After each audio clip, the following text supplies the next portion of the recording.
Hello guys, ఈరోజు మనం discuss చేయబోయే topic what are the 3 most important things మీరు అబ్రాడ్ వెళ్ళే ముందు ఏవైతే కన్సిడర్ చేయాలి.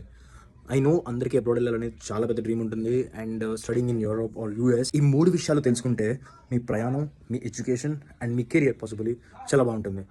ఫస్ట్లీ, యూనివర్సిటీ యొక్క డీటెయిల్స్. ఎందుకంటే అది ప్రైవేట్ యూనివర్సిటీయా, పబ్లిక్ యూనివర్సిటీయా, అండ్ ఇంటర్నేషనల్ ర్యాంకింగ్స్. మనకి యూఎస్ బేస్డ్ ర్యాంకింగ్స్ చాలా బాగుంటాయి. So you have to check that out. And top 1000 కాలేజెస్లో అప్లై చేయడానికి ట్రై చేయండి, ఎందుకంటే they have some standards. And secondly, మీరు ఎక్కడికైతే వెళ్తున్నారో అక్కడ ఆల్రెడీ ఫేస్బుక్ గ్రూప్స్ కానీ ఇన్స్టాగ్రామ్ గ్రూప్స్ కానీ ఉంటాయి. వాళ్ళతో, మన ఫెలో ఇండియన్స్తో కనెక్ట్ అవ్వడానికి ట్రై చేయండి. ఎందుకంటే అక్కడ ఒక న్యూ ప్లేస్లో వెళ్ళేటప్పుడు మనకి ఏదో ఒక సపోర్ట్ ఉంటే it will be a very big help. And thirdly, finances. మీరు జస్ట్ ఒక రఫ్ ఫిగర్ ఒక 5 lakhsలో అయిపోద్ది అని 5 lakhs పట్టుకెళ్ళి, అండ్ ఒకవేళ ఎక్కువ అయితే అక్కడ అడగలేక ఇంట్లో అండ్ కట్టలేక ఇబ్బందులు పడతారు. సో ఎప్పుడైనా మీరు బయటికి వెళ్ళినప్పుడు ఒక 20%, అట్లీస్ట్ 20% ఎక్స్ట్రా పైసలు బ్యాంక్లో ఉండేలా చూసుకోండి. ఎందుకంటే జాబ్ మార్కెట్ అంత బాగాలేదు.